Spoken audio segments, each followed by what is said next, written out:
5 अगस्त को देश छोड़ने के बाद शेख हसीना को दिल्ली आए हुए 1 महीने से अधिक समय हो गया है।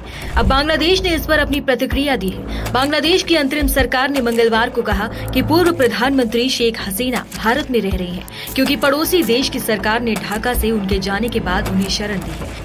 अब बांग्लादेश में मचे बवाल के बीच भारत में शरण लेने के बाद पूर्व पीएम शेख हसीना की वापसी को लेकर लोगों में कौतूहल बना हुआ है। तख्ता पलट के बाद से शेख हसीना दिल्ली आ गई हैं। तब से वो दिल्ली में ही रह रही हैं। पहले कहा जा रहा था कि वो किसी और मुल्क में शरण लेंगी, लेकिन अब ऐसा नहीं लग रहा है कि वो कहीं और जाने की तैयारी कर रही हैं। इसी बीच अंतरिम सरकार के विदेश मंत्री मोहम्मद तौहीद हुसैन ने अपनी प्रतिक्रिया दी है। बांग्लादेश के विदेश मामलों के सलाहकार मोहम्मद तौहीद हुसैन ने कहा कि हमें इस मामले को इस तरह से देखना होगा, सब कुछ कानून के मुताबिक नहीं होता।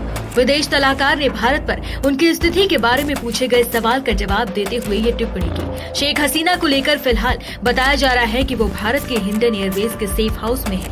वहीं इससे पहले सलाहकार मोहम्मद तौहीद हुसैन ने बताया कि भारत से इस मामले पर अभी तक कोई जवाब नहीं दिया गया है। हालांकि इससे पहले शेख हसीना का राजनयिक पासपोर्ट भी रद्द कर दिया गया था। ऐसे में कई रिपोर्ट में ये दावा किया जा रहा है कि शेख हसीना को ब्रिटेन, अमेरिका और यूएई में शरण लेने का प्रयास अभी तक सफल नहीं हो पाया है। हालांकि इससे पहले भारत को बांग्लादेश ने कहा था कि वो शेख हसीना को सौंप दे, मगर ऐसा कुछ भी नहीं हो पाया। इस बीच बांग्लादेश में विपक्षी पार्टी एक बार फिर से चुनाव कराने को लेकर मांग करने लगी है। बताया जा रहा है कि बांग्लादेश में हिंसा के लिए उकसाया जा रहा है। इस बीच अंतरिम सरकार के प्रमुख मोहम्मद यूनुस ने विपक्षी पार्टियों की नाराजगी से निपटने के लिए विशेष सख्ती बरतने के निर्देश दिए हैं, जिसके लिए अंतरिम सरकार ने सेना को विशेष कार्यकारी मजिस्ट्रेट की शक्तियां दे दी गई हैं।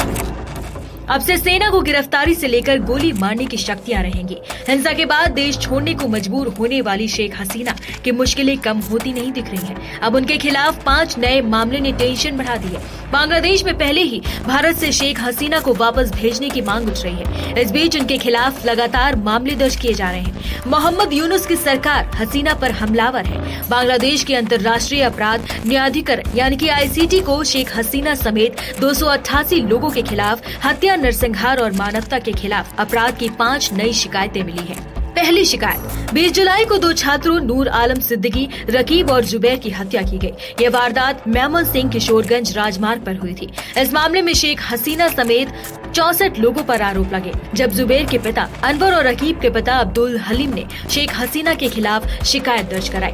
दूसरी शिकायत ढाका ट्रिब्यून की रिपोर्ट के मुताबिक ICT अभियोजक गाजी MH तमीम ने इस बात की पुष्टि की है कि शेख हसीना के खिलाफ रविवार को मुख्य अभियोजक के कार्यालय में शिकायतें दर्ज की गई हैं। उधर मोहम्मद इदरीस की शिकायत पर शेख हसीना और 27 अन्य के खिलाफ हत्या का मामला दर्ज किया गया है। 19 जुलाई को ढाका में ब्रेक यूनिवर्सिटी के सामने इदरीस के बेटे मारूफ हुसैन की हत्या कर दी गई थी। तीसरी शिकायत सफीकुल इस्लाम सरकार ने शेख हसीना समेत अज्ञात के खिलाफ मामला दर्ज कराया है। 19 जुलाई को उनके बेटे फैसल सरकार की उत्तरा अब्दुल्लापुर क्षेत्र में हत्या कर दी गई थी। चौथी शिकायत महफूजुर रहमान की हत्या के केस में शेख हसीना समेत 75 अन्य को आरोपी बनाया गया है। महफूजुर की भी 19 जुलाई को मीरपुर चौक पर हत्या की गई थी। पांचवी शिकायत 13 वर्षीय मृतक छात्र अमन नूर के पिता की शिकायत पर शेख हसीना समेत 57 लोगों के खिलाफ एक और शिकायत दर्ज कराई गई है। 5 अगस्त को उत्तरा आजमपुर में अमन की हत्या की गई थी। बता दें कि इसी दिन भारी विरोध प्रदर्शन के बीच शेख हसीना ने अपना प्रधानमंत्री पद और देश दोनों छोड़ दिया था। तब से शेख हसीना भारत में ही है।